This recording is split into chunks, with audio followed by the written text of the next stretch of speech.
amaraso yamenetse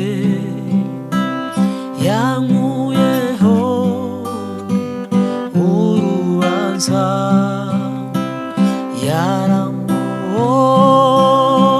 ndaririmba kuko nzi yuko yambabariye yaramwoye ndaririmba kuko nzi yuko yambabariye amaraso yamenetse yankuyeho urubanza yaramwoye ndaririmba kuko nzi yuko yambabariye. Ndabashimiye abateze amatwi ndetse n'abareba Amapfa TV, nkomeje kubashimira cyane. Amara Imana akomeze kubana namwe mu gishu iteka atanga, ubabeho kandi ubomeho aho muri hirya no hino hatandukanye, mudukurikira mudusengera amanywa na nijoro. Mbashimira cyane abasangiza abandi ibi biganiro, nanagusaba dutangiye niba utarakora subscribe, ukore subscribe kandi kuri ako kabuto k'umutuku ujye ubona ibiganiro byacu dushyiraho, ndetse unakanda ko gakumwe buri kubonye inkuru cyangwa se inyigisho dushyizeho ujye ukanda ko gakumwe. Ni byiza cyane, biradufasha, cyangwa se like cyangwa j'aime cyangwa na penda bitewe n'ururimi ukoresha. Reka dutangire dusenga dushima Imana mu nyigisho tujye kwinjiramo uyu munsi.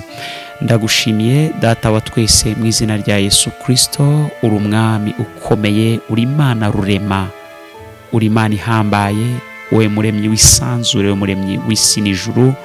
Ndagushimiye ko amahanga ari imbere yawe nk'uko umuhanuzi Yesaya yabivuze, ari imbere yawe ameze nk'igitonyanga mu kibindi, ngo uterura ibirwa nk'uterura utuntu duto duto. Mana yo mu ijuru ndagushimye, himbazwa mu izina ry'umwana wawe Yesu Kristo. Ndasenze kugira ngo ubwo tugiye kumva inyigisho turushaho gukomera, dukomerere muri wowe, dushikame tudatsinzwe n'uburiganya bwa Satani. Mu izina rya Yesu Kristo senze nizeye, amen, amen, amen, amen. Bene data, uyu munsi tugiye kuganira, ariko ntabwo turi butinde. Turaganira ku nyigisho ariko irebana cyangwa se yerekeranye n'abana b'Imana abakiriye agakiza kabonekera muri Kristo Yesu, abagabanye gukiranuka kw'Imana, abakiriye guhishurwa guturuka mu ijuru binyuze mu kuba abana b'Imana, nk'uko Bibiliya ibivuga ngo icyakora abamwemeye bakizera izina rye, abo yabahaye ubushobozi bwo kuba abana b'Imana. Imana ishimwe cyane. Rero abo rero bagabanye gukiranuka kw'Imana, abo bakijijwe binyuze mu bise by'amaraso ya Yesu Kristo, abo nibo iyi nyigisho yerekeyeho cyane. Abo bafite gukiranuka kw'Imana nk'uko Bibiliya ibivuga ngo icyakora rero ariho gukiranuka kw'Imana kwahishuwe. Birumvikana rero ko abo nibo inyigisho ireba. Mu yandi magambo, abategereje kuzamurwa kw'itorero, abana b'Imana, itorero muri rusange bategereje kuzamuka ubwo Yesu bazaba bamusanganira ku bicu, ubwo abari hirya no hino mu mpande zose z'isi dufatanije hamwe n'abera bo mu Rwanda, abana b'Imana bazaba bazamurwa, itorero rizima rizamurwa risanganira umukiza. Mbega ibirori bizaba ari byiza. Abo bagabanye gukiranuka kw'Imana, abo bagabanye agakiza kabonerwa muri Yesu Kristo, aribo Paulo avuga bagabanye guhishurirwa cyangwa se gukiranuka kw'Imana, nk'uko Paulo bivuga mu Baroma ibice 3, akavuga ngo ariko noneho hariho gukiranuka kw'Imana kwahishuwe. Imana ishimwe cyane. Abagabanye uko guhishurirwa cyangwa se uko gukiranuka kw'Imana bahishuriwe, abo bari bo bahagaze muri Kristo Yesu, abo babaye umwe na data, abo bicaye muri Kristo iburyo bwa Data, abo ngabo nibo inyigisho yerekeyeho. Ndabasuje cyane kandi aho muri hirya no hino, amahoro y'Imana akomeze komatana namwe, amahoro y'Imana akomeze kuganza mu mitima yanyu, amahoro y'Imana akomeze gushikama kandi musakaze inkuru ya Yesu Kristo mu isi nzima, abantu bururuke bahumurizwe nk'uko ijambo rivuga ngo muhumurize abantu banjye. Turarebera hamwe, abantu benshi bakunda kwibaza bati niki rero cyaduha gushikama mu Mana, cyaduha kuguma mu Mana, ibirenge byacu biri muri Kristo Yesu, Kristo ari muri twe, natwe turi muri we, turi umwe nawe, kugira ngo tube umwe nawe. Nk'undi sengesho yasenze muri Yohana ibice 17 ubutumwa bwiza, aravuga ngo ntubakure mu isi, yari masengera abigishwa be, ntubakure mu isi ahubwo ubarindire mu isi, ubarindire mu izina wampaye, ngo babe umwe nk'uko natwe turi umwe. Imana ishimwe cyane, Imana ishimwe cyane. Rero Imana ishimwe kandi ko yiyunze natwe, niwe watwinjije muri Kristo Yesu. Imana rurema yatwinjije muri Kristo Yesu. Bibiliya iravuga ngo niyo ibaha kuba muri Kristo Yesu. Imana ishimwe bwo twabaye umwe nawe. Imana ishimwe cyane. Inshuro nyinshi rero abantu bari aho ngaho bakunda guhura n'intege nke, bakagera mu bigeragezo bigiye bitandukanye bishingiye cyane ku byerekeranye n'ibicumuro bibagota, bikabagota ariko ntibabe bifuza cyangwa se kugendera muri ibyo bicumuro. Pawulo aravuga ngo ngerageza gukora ibyiza maze ibibi bikantanga imbere. Akavuga ngo ninde wankiza uyu mubiri untera urupfu, uyu mubiri untera ibicumuro, uyu mubiri untera ibi byose, ninde wawunkiza? Yageragezaga gukora ibyiza ariko ibibi rimwe na rimwe bikamutanga imbere. Niki gishobora gukuraho izi ntege nkeya ku bana b'Imana? Nicyo tugiye kureba mu mwanya mutoya cyane. Ariko icyambere, reka mbanze mvuge gato ku cyerekeranye n'icyaha. Ubundi icyaha si igikorwa cyangwa se ikintu runaka ukoze, umusaruro w'ikintu runaka ukoze. Icyaha ubundi ushobora no kwibaza uti ese ninde waremye icyaha? Ubundi icyaha ni Imana yakiremye, ni Satani wakiremye, ni abantu se bakiremye, ni isi se yakiremye? Ninde waremye icyaha? Ninde waremye icyaha? Icyaha mbere na mbere cyaturutse ku ntekerezo z'ikiremwa cyaremwe n'Imana, ariko binyuze mu habanya n'umugambi w'Imana. Mu yandi magambo, icyaha ni ugutandukira, kutiyunga n'Imana, ni ukugira imitekerereze yawe ihabanye n'ubuzima bw'ubumana, cyangwa se imitekerereze yawe ihabanye n'Imana, to be separated from God, gutandukanywa n'Imana. Mu yandi magambo ni imitekerereze ihabanye n'Imana. Adamu na Eva muri Edeni ubwo bacumuraga icyaha, bakiriye imbuto ya mbere, cyangwa se icyaha cyari gikozwe kuri bo mu isi, nuko bakiriye indi mitekerereze iturutse kuwaguye nawe agize imitekerereze ihabanye n'Imana. Bibiliya iravuga ngo waribwiraga mu gitabo cya Ezekiel ndetse na Yesaya, ngo waribwiraga. Bavugaga inyenyeri yo mu ruturuturu cyangwa se Satani, ngo waribwiraga ngo uzazamura intebe yawe isumba inyenyeri zisumba byose, ngo uyireshyeshye n'intebe y'Imana cyangwa se ku musozi w'Imana. Mu yandi magambo, yazize kwibwira, kugira imitekerereze ihabanye n'Imana yari yaramuremeye gukora. Icyaha rero ni ugutandukanywa n'Imana, ariko biturutse biva cyangwa se bikomoka ku ntekerezo zitandukanye n'umugambi w'Imana. Mu yandi magambo, nicyo bita kugoma. Ni ukuvuga ngo ubaye umugome uteshutse. Niyo mpamvu Imana igarura abantu kuri yo mu gakiza, yabasabye icyitwa metanoia cyangwa se kwihana, aricyo Yohana Umubatiza yigishaga. yaravugaga ngo mwihane, repent, mwihane. Kwihana mu kigiriki bisobanura metanoia cyangwa se to change one's mind, guhindura imitekerereze yawe. Yarimo ababwira ko ibihe bigeze, Imana noneho Yesu Kristo aje ko abantu bakeneye gutekerereza muri Kristo Yesu, gutekerereza mu mugambi w'Imana yari izanye mu isi, gutekerereza mu butumwa bwari bwuzuye Yesu, bw'ibihe byari bisohoye. Noneho ineza y'Imana igasesekara mu bantu, umugambi w'Imana ugasesekara mu bantu, urukundo rw'Imana rugasesekara mu bantu, kugarura bari baratandukanyijwe n'Imana kera, ubwo umwe yacumuraga bose bakitwa abanyabicumuro, hanyuma agaruye umugambi mwiza wo kunga abantu n'Imana, ngo abe umuhuza w'abantu n'Imana, kandi akaba ari we waruje gukuraho ibyaha by'abari mu isi. Mission principale cyangwa se ubutumwa nyamukuru yari afite, intego nyamukuru yari afite, kwari ukunga abantu n'Imana. Bari baratandukanijwe n'Imana uhereye kuri umwe wari waracumuye. Niyo mpamvu Yohana Umubatiza yavuze amagambo akomeye cyane, kuko ubutumwa yari afite yabwiraga abantu ngo bihane.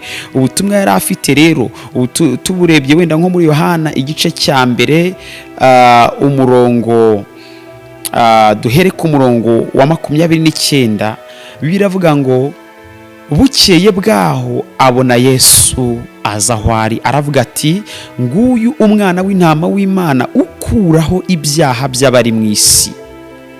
Nguyu umwana w'intama w'Imana ukuraho ibyaha by'abari mu isi. Bibiliya y'Icyongereza iravuga ngo the next day John sees Jesus coming unto him and says, behold the Lamb of God which taketh away the sins of the world. Nguyu umwana w'intama w'Imana ukuraho ibyaha by'abari mu isi. Nguyu niwe navuze nti nyuma yanjye hazaza umugabo unduta ubukuru, kuko yahozeho ntarabaho. Imana ishimwe cyane. Yohani rero ubutumwa nyamukuru yari afite yari ugupointinga abantu, kubereka Yesu ari we ntama w'Imana ukuraho ibyaha by'abari mu isi, akabasaba kubw'uwo kwihana cyangwa se metanoia, guhindura intekerezo zabo, bakamenya ko ari uje kwimika ingoma y'imbabazi muri Isirayeli ndetse no mu isi muri rusange. Imana ishimwe cyane. Imana ishimwe cyane. Uyu munsi rero ku bana b'Imana bageze muri Kristo Yesu, bakiriye kugukiranuka kw'Imana, ari we Yesu Kristo utuye muri bo, wabahindukiye gukiranuka guturuka ku Mana, kuko bose bakoze ibyaha. Bamaze kubimenya yuko abari mu isi bose bakoze ibyaha, ntibashyikira ubwiza bw'Imana, biba ngombwa yuko Imana yohereza Yesu Kristo kugira ngo abe ari we uba impongano y'ibyaha, hanyuma abantu bagasabwa kwihana, bakihana intekerezo zabo zipfuye n'izindi nzira batekerezamo ko Imana yabagirira neza, ahubwo bakakira inzira y'Imana yategetse ngo ibagirire neza, ari we Yesu Kristo ntama w'Imana ukuraho ibyaha by'abari mu isi. Naho aba bana b'Imana bageze muri Kristo Yesu binyuze mu gukiranuka kw'Imana, bagabanye, bakiriye muri Kristo Yesu nk'impano y'Imana Imana yatanze. Si uko bagabanye kuko babikoreye, ahubwo bakiriye impano y'Imana muri Kristo Yesu. Rimwe na rimwe bajya bibonaho intege nke, rimwe na rimwe bakisanga mu bicumuro bigiye bitandukanye, bakibaza bati ni gute twava muri ibi bicumuro, ni gute twava muri izi ntege nke. Mwibuke na Pawulo intumwa aravuga ngo ngerageza gukora ibyiza, ariko ibibi nkasanga byananze imbere. Ngo kubw'ibyo icyo nifuza gukora si nkora, ngo ahubwo ikibi nifuza gukora nkasanga ari cyo ndi gukora. Nawe turaganira rero ni gute, ni izihe ntambwe, ni biki byagufasha kuva muri izo ntege nkeya, ni biki byagufasha kuva muri izo ntege nkeya, muri ibyo bicumuro urimo cyangwa se muri izo ntege nkeya. Niki cyagufasha kuva muri ibyo bicumuro urimo ubohewemo cyangwa se ugenda rimwe na rimwe wisangamo, kuko si ububyifuza. Umwana w'Imana biravuga ngo bana bato ndabandikiye, niko Yohana yanditse mu rwandiko rwe, aravuga ngo bana bato ndabandikiye ntimugakora ibyaha. Bana bato ntimugakora ibyaha, ngo ariko nimukora ibyaha mujye mwibuka yuko hari umurengezi. Remember there is an advocate mujye mwibuka, mu yandi magambo mutumbire Kristo ari we banze ryo kwizera kwanyu. Imana ishimwe cyane. Now niki cyagufasha kukurwaho ibyaha cyangwa se kuva muri ibi bicumuro bigiye bitandukanye? Icyambere ni ukuvuga ngo kubaho ubuzima bw'imbaraga, cyangwa se ni gute nabaho ubuzima Imana inshakamo, ni gute nabaho ubuzima bw'imbaraga, ariko cyane cyane bushingiye mu kugendera mu gukiranuka kw'Imana, bushingiye mu kugendera mu mbabazi z'Imana, bushingiye mu kugendera mu kwera kw'Imana, kandi bizana inyungu mu mbaraga z'umwuka. Ikintu cya mbere ukwiye kwirinda irari ry'iby'umubiri. Irari ry'iby'umubiri harimo irari rigendanye n'iby'umubiri wakifuza, iby'ibyaha n'ibicumuro bigendera mu mubiri byose, kwigomwa iryo rari. Ikintu cya mbere gikomeye ni ukwigomwa iryo rari ry'ibyo umubiri ugusaba ibyo ari byo byose. Icya kabiri ni uguhanga amaso Yesu Kristo. Muri byararimbiye ngo ujye umuhanga amaso iteka, mutumbire Yesu Kristo. Biravuga ngo dufite gutekereza kwa Kristo. We have that mind that is in Christ. Dufite gutekereza kwa Kristo. Mu yandi magambo no gufixing, gutekereza amaso yacu tukayashyira kuri Yesu Kristo, ari we banze ryo kwizera. Ubuzima bwawe bwose ubaye ugatekereza nka Kristo, cyangwa se Kristo araha niki yakora, ko ndi ambassador wa Kristo, niki yakora araha ngaha. Imana ishimwe cyane. Ikindi kintu gikomeye ni ukubaho ubuzima bwo gusenga, life of prayer. Kubaho ubuzima bwo gusenga, kubaho ubuzima butigisha gusenga gusa, cyangwa se kuvuga gusenga ntibyigishwa cyangwa se ntibyigishwa mu magambo, ahubwo birakorwa.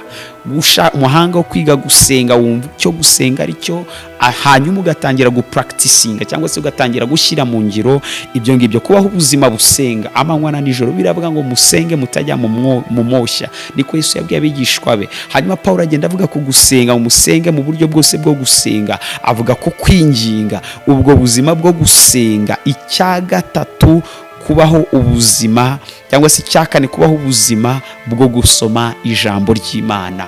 Umuntu asenga bingana n'urwego asomaho ijambo ry'Imana, kuko usenga bingana n'urwego uzi ijambo ry'Imana. Niyo bavuga ngo Mana ya Abrahamu na Isaka na Yakobo. Uzi iby'Imana yakoreye Abrahamu ugomba kuba umuzi. Uzi iby'Imana yakoreye Yakobo, uburyo yamuhinduriye izina. Uzi uburyo Imana yagendanye na Isaka, Imana y'amasezerano, Imana ihindura ibihe. Hanyuma gusenga rero ugomba gusoma ijambo ry'Imana, kuko rizagufasha muri cya gihe cyo gusenga. Nitwiga ko gusenga cyane tuzagenda tubireba. Icya gatanu cyagufasha mu kwirinda ibi byose by'intege nkeya n'ibicumuro bigiye bitandukanye, ni ukuhora mu bihe byiza byo kuyoborwa n'umwuka. Bibiliya iravuga ngo abayoborwa n'umwuka abo nibo bana b'Imana. Abayoborwa n'umwuka nibo bana b'Imana. Ni ukuvuga ngo abantu bayoborwa n'umwuka nibo bana b'Imana. Si uko ari abanyamwuka gusa, ahubwo abo bakomeza kugenda bayoborwa n'umwuka w'Imana, abo ni abana b'Imana. Imana ishimwe cyane. Mu by'ukuri nta formule iba yo kwirinda ibyaha cyangwa se yo kwirinda ibyo bicumuro byose ku bana b'Imana, ahubwo ni formule ikomeye. Ikintu cya mbere gikomeye, cyangwa se navuga nka formula, ni ukwegera Imana. The way you approach daily God, uburyo buri munsi wegera Imana. Ese iyo ugiye kuryama ukora iki? Ni iki kiba mu masaha abiri cyangwa se isaha imwe mbere yo kuryama? Minota 30 n'iki wari urimo mbere yo kuryama? Hanyuma iminota 30 cyangwa 15 n'iki uhingukiyeho mbere yuko ubyutse? Hari ababanza gukura telefone akareba ama notification n'ibindi bigiye bitandukanye, izo notification zawe ziri ku matelefone mbere yuko meme even usenga, mbere yuko ufata n'umwanya wo gusenga ukabanza ukajya mu bindi bintu. Ibyo mu by'ukuri ntabwo ari ubuzima bw'abana b'Imana. Nushaka kureba ubuzima bwawe ukuntu uhagaze mu mwuka, minota 30 wari uri mu biki mbere yuko ujya gusenga, mbere yuko ujya kuryama? Minota 30 cyangwa 10 ya mbere yuko ubyutse uri mu biki? What kind of activities that you are carrying on? Niki urimo? Ni ibiki urimo? mu minota 15 n'iki ubyuka umutima wawe utekereza, n'iki ujya kurya mu mutima wawe utekereza. Usuri mu bibazo by'amadeni, ibibazo byabo wirirwanye mu mpaka n'ibindi bigiye bitandukanye, mu kaza bakugambane n'ibiki, uraye umutwe ushyushye bitewe n'ibintu runaka, ese uraye uri kureba ibintu bidahesha Imana icyubahiro n'ibindi bigiye bitandukanye, cyangwa se n'ama YouTube ibyo barabiriwe bavuga, Facebook ibyo biriwe bavuga, Instagram ukanyura mu mbuga zawe zigiye zitandukanye za TikTok, wahurira amakuru amwe namwe akwanduza, asiga ubuzima bwawe imyanda.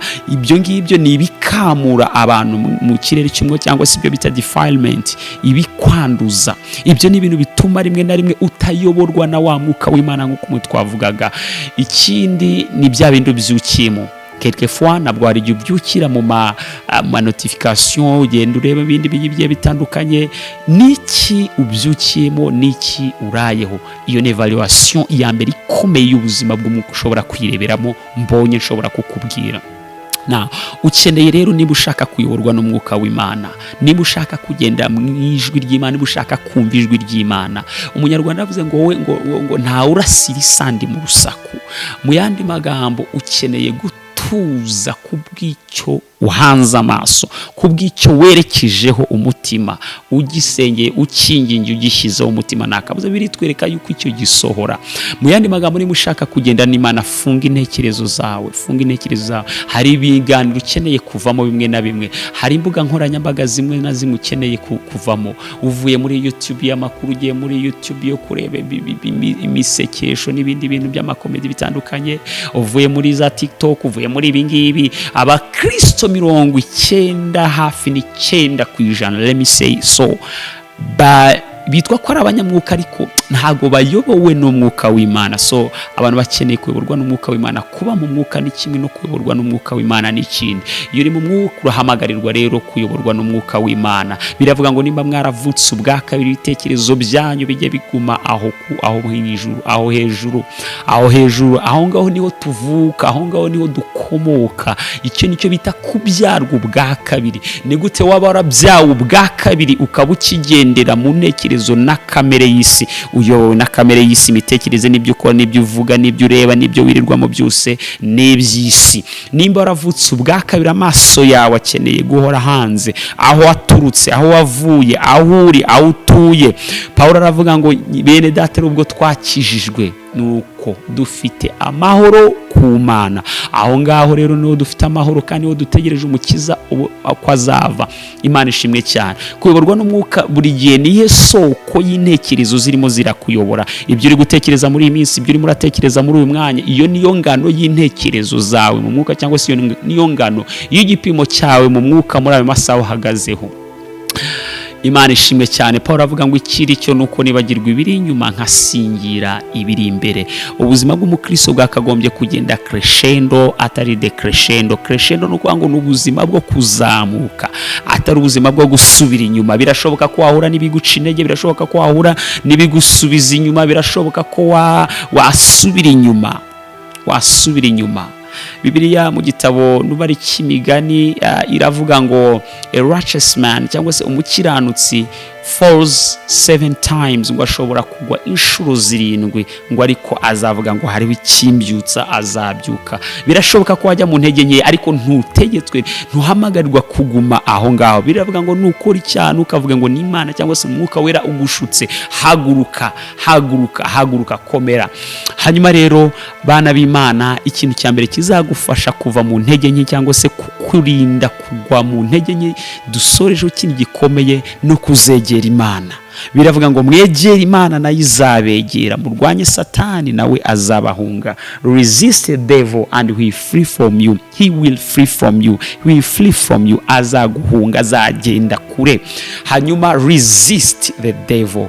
Hanyuma ntumuhe urwaho. Mu yandi magambo, egera Imana. Ni wegera Imana, uri gusoma ijambo ry'Imana, uri gusenga, uri kuganiza bene data kuri telefone, ubigisha cyangwa se ubasobanura musengana, ntagiye na kimwe uzabona cyo kujya gukora ibyaha, nta gihe na kimwe uzagira cya blague n'ibindi biganiro bidahesha Imana icyubahiro, nta gihe na kimwe kindi uzagira cyo guta umwanya mu by'isi bikamura, utekerezaho ijoro n'amanywa, ugatekereza ku bantu bakwanze, ku bantu bakuvuze, ku bantu birirwa bakuvuga mu byongorerano, ugatekereza mu ntambara zo mu kazi, ugatekereza iki. Byihorere, bisohore mu buzima bwawe, wibihe umwanya, tekereza ku Mana. Uri icyo Imana ivuga ko uri cyo, ntabwo uri icyo abantu bavuga ko uri cyo. Hanyuma nta nubwo wowe uri icyo wavuga ko uri cyo wirebeye mu maso y'isi, ahubwo wirebeye mu mboni z'Imana, mu mboni z'Imana, wiboneye muri Kristo. Uwo ni wowe, uwo ni wowe, uwo ni wowe, uwo ni wowe ukeneye kugendera kuri uwo nguwo. Uw'Imana ivuga kuri we, ivuga kuri indi, ivuga kuri umutsinzi, ivuga kuri indi, ivuga kuri umwana w'Imana. Biravuga ngo muri abana banjye, uri umwana wanjye uyu munsi, ndakubyaye, uri muri we nk'uko nawe ari muri wowe. Imana ishimwe cyane. Biravuga rero ngo abayoborwa n'umwuka, abo nibo bana b'Imana. Abayoborwa n'umwuka nibo bana b'Imana. Abagore bayoborwa n'umwuka muri iki gihe nibo bana b'Imana. Abakobwa muri iki gihe cya none cy'iterambere riteye ubwoba, abasore muri iri terambere riteye ubwoba, rikataje mu bintu byinshi bigiye bitandukanye, kwiheba k'ubuzima, intambara z'ibirere by'umwuka n'ibindi bitandukanye, intambara Satani ari gukora cyane. Abakobwa bari kuyoborwa n'umwuka, abasore bari kuyoborwa n'umwuka, abo nibo bana b'Imana, abo nibo bana b'Imana, abo nibo bana b'Imana. Imana ishimwe cyane. Ngibyo bimwe mu bintu rero bishobora kugufasha kuva mu ntege nke, bishobora kugufasha kutajya mu moshya n'ibyo ngibyo. Imana iguha umugisha cyane wowe twabanye. Reka dusenge. Ndagushimiye Data wa twese mu izina rya Yesu Kristo. Ngushimiye kubw'imbaraga zawe n'urukundo rwawe rwinshi. Ngushimiye kubwo gukiranuka kwawe, kandi ngushimiye kubw'agakiza kawe igihe gikwiriye gisohoye. Imana Data yohereza umwana wayo ari Yesu Kristo kugira ngo adupfire nk'uko umwanditsi w'Abagalati ibice 4 yabivuze. Ndagushimira Data wa twese kuko waduhaye Yesu Kristo kugira ngo tubere impongano y'ibyaha byacu, kugira ngo atubere imbaraga muri ubu buzima, kugira ngo atubere urwishingikirizo kandi atubere Imana. Ndagushimiye kuri mwiza, ndagushimiye ko yaje kugira ngo tube muri we ndetse nawe abe muri twebwe. Hanyuma ubwo tuzajya tugenda nitwumva ari twebwe turiho, ubwo tuzajya tubwiriza nitwumva ari twebwe turiho, ubwo tuzajya tuvuga nitwumva ari twebwe turiho, ahubwo twumve ko ari wowe, twumve ko ari wowe. Utuneshereze muri byose, utuneshereze muri byose, kuko waduhinduye abatsinzi, waduhinduye abatsinzi hejuru y'abatwanga, hejuru y'abatuvuga, hejuru y'abaduca intege, hejuru y'ibyaduca intege. Tubigenda hejuru, turi hejuru ya byose nk'uko uri hejuru ya byose muri Kristo Yesu. Turashoboye, turashinganye. Mwami, ndasenze kuri uyu mwene Data wasubiye inyuma, ndagira ngo abyuke mu izina rya Yesu Kristo. Reka fate, reka fatishe, reka fate muri ubu buzima bwa Yesu Kristo. Reka fate, reka intambwe ze zaguke muri wowe, reka urukundo rwawe rutembe muri we, reka abo yangaga ntazongere kubanga kuko urukundo rwawe rumwuzuye. Reka abo yari yararakariye binzika z'igihe kirekire abikureho, kuko abagendera muri wowe bayoborwa n'umwuka w'Imana. Ntabwo warakariye Petero, ntabwo warakariye abafarisayo, ntabwo wabagiriye inzika. Warababwiye ngo murakora ibyo mutazi, ntabwo muzi ibyo muri gukora. Wabagiriye impuhwe nyinshi, wagiriye impuhwe abanyabyaha, wagiriye impuhwe abarimo bagana mu irimbukiro, ubafata ukuboko urabazamura. Ibirema warabikijije, wakijije abafite ubumuga butandukanye. Uri Imana nzima. Mwami, reka bagire wa mutima wari muri wowe, reka uyu mubyeyi agire wa mutima wari muri we, uyu mubyeyi utarababariraga, uyu mubyeyi utababariraga, uyu mubyeyi wazonze n'urwango, wazonzwe n'amoko, wazonzwe n'urwango rw'igihe kirekire. Reka umutima ubohoke, kuko ijuru tujyamo ntabwo ari ijuru ry'abantu bakoze ibyaha, ahubwo ni ijuru ry'abakiranutse bakire gukiranuka kwawe. Mwami, reka uyu mubyeyi umufashe kuruhuka. Arararira umusego wuzuye amarira, yarababaye cyane. Ndamusengeye kugira ngo Mwami amahoro yo mu mutima aze muri we, amahoro yo mu mutima aze muri we, asohora abantu mu mutima we yanze, asohora ibintu byamutwaje igitugu mu mutima we, abikuremo, asigara ayoborwa nawe, asigara ayoborwa nawe. Waravuze ngo ingunzu zifite imyobo ziraramo, wari ku mwana w'umuntu ntafite aho kurambika umusaya. Mwami, ndamusengeye kugira ngo abashe kwinjira muri wowe, abashe kumenya urukundo wamuruhuye, abashe kugutura gutuza mu mutima we. Reka umugenderere mwami uyu mugoroba, reka umugenderere iki gitondo, reka umugenderere muri aya manywa, ntiyongere kuba wa wundi niyumvira ijwi ntiyinangire. Abari bafite inzigo n'inzangano z'imiryango, banza imiryango bakomokamo, banza abo bavukana, baracaha nabo bagacangaha baronse rimwe ari abavandimwe. Reka agira urukundo, ni umurokora arakijijwe ariko afite urwango, ntabwo umutima urabohoka. Reka umwuka wawe wera none ahangaha yinjire muri we, amubashishe kugira ngo abashe kubabarira. Reka mwama bafite inzigo, abanza abo bavukana, abanza abo bashatse, abanza abana babo, abanza ababyeyi, mu izina rya Yesu habeho kongera kwiyunga muri Kristo Yesu. Urakoze ku kiganiro gihinduye amateka bamwe, urakoze ku kiganiro gihinduye imitima yari ikomeye, mwami kaba yoroshye, nkuko ijambo ryawe rivuga ngo nzabakuramo imitima ikomeye mbashyiremo imitima yoroshye. Urakoze kuri Imana nziza, urakoze kuko utanze ububyutse personnel, ububyutse ku giti cy'umuntu ukurikiye iki kiganiro. Urakoze kuhinduye amateka ye, urakoze kuhinduye ubuzima bwe, urakoze kubuhaye ububyutse bukwe ku rwego rumwe ubushize ku rundi, mu izina rya Yesu Kristo, amen. Tugumane mwami, haleluya, mwami tugumane we, tugumane mwami, haleluya, mwami tugumane,